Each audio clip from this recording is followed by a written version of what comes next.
Okay, here's how you tell if your sealed subwoofer box or enclosure is leaking. I push down on it for the heck of it.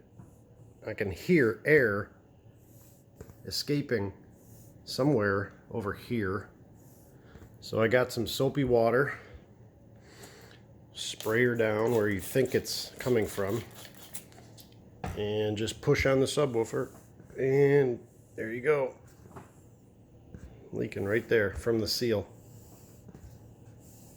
From the factory seam.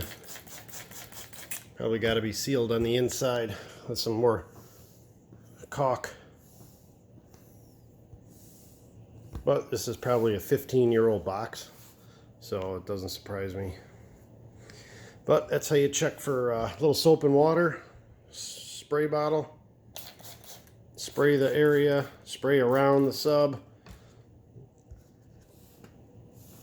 There we go, leaking all down that one area.